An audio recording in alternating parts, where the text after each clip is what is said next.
بسم اللہ الرحمن الرحیم۔ السلام علیکم۔ آج کی کہانی کا عنوان ہے سنو وائٹ اور 7 بونے۔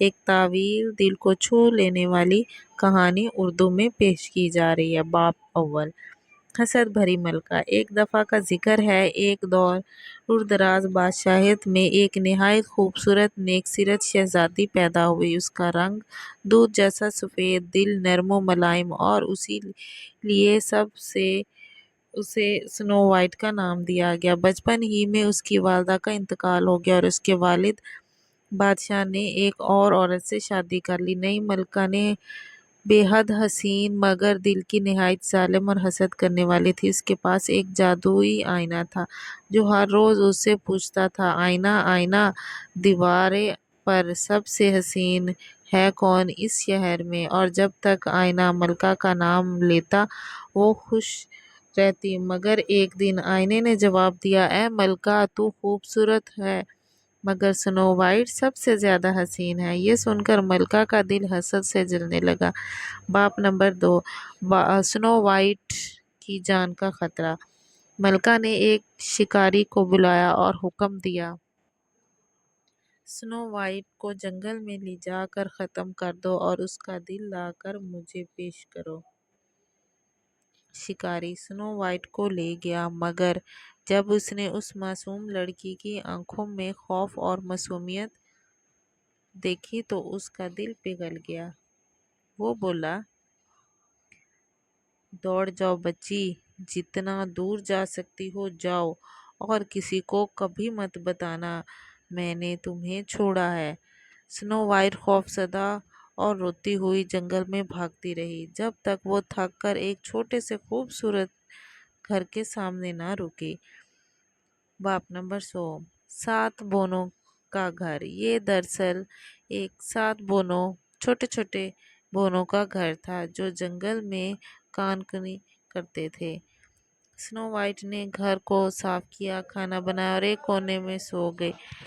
شام کو جب بونے واپس آئے تو حیران ہو گئے، ان کا گھر صاف ستھرا اور کھانا بھی تیار۔ انہوں نے پیار سے سنو وائٹ کو جگایا اور اس کی کہانی سنی۔ سب نے فیصلہ کیا، تم ہمارے ساتھ رہو، ہم تمہاری حفاظت کریں گے۔ سنو وائٹ نے انہیں بھائیوں کی طرح مانا اور وہ سب خوشی خوشی رہنے لگے۔ باب 4، زہریلا سیب۔ ادھر ملکہ کو جب پتا چلا کہ سنو وائٹ ابھی بھی زندہ ہے تو وہ بہت غصے میں آئی۔ اس نے ایک بوڑھی عورت کا روپ دھارا اور جادوئی ایک زہریلا سیب بنایا، اور وہ سیب ایسا تھا کہ جو پہلا نوالا کھا لے فوراً بے ہوش ہو جائے گا۔ بوڑھی عورت بن کر ملکہ سنو وائٹ کے گھر پہنچی اور کہا، بیٹی، یہ سیب چکھو، تمہارے جیسے حسین چہرے کے لیے تحفہ ہے۔ سنو وائٹ نے نرمی سے انکار کیا، مگر جب بوڑھی عورت نے ضد کی تو اس نے اسے ایک نوالا لیا اور وہی کھا کر گر کر بے ہوش ہو گئی۔ باب نمبر 5، شہزادہ اور محبت کا جادو۔ جب انہیں واپس آئے تو سنو وائٹ کو بے جان پایا۔ وہ بے حد غمزدہ ہوئے۔ انہوں نے اسے شیشے کے تابوت میں رکھ کر پھولوں سے سجا دیا۔ پورا جنگل افسردہ ہو گیا۔ ایک دن ایک شہزادہ وہاں سے گزرا۔ اس نے سنو وائٹ کو دیکھا اور اس کے چہرے پر ایسی محبت دیکھی کہ اس نے بے اختیار اس کے ہاتھ کو چوم لیا۔ اسی لمحے جادو ٹوٹا، سنو وائٹ کی آنکھیں کھل گئیں۔ سب حیران ہو گئے، بونے خوشی سے ناچنے لگے۔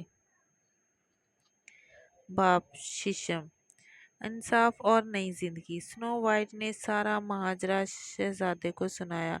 وہ اسے اپنے ساتھ محل لے گیا۔ ادھر ملکہ نے آئینے سے پھر وہی سوال کیا اور جواب سن کر وہ اپنے انجام کو پہنچی، شیشہ ہمیشہ کے لیے تنہا اور بے نور۔ سنو وائٹ اور شہزادے کی شادی ہوئی بونوں کو خاص مہمان کے طور پر بلایا گیا اور سب نے خوشی سے زندگی بسر کی۔ نتیجہ اور سبق: حسد کرنے والے خود کو برباد کر دیتے ہیں۔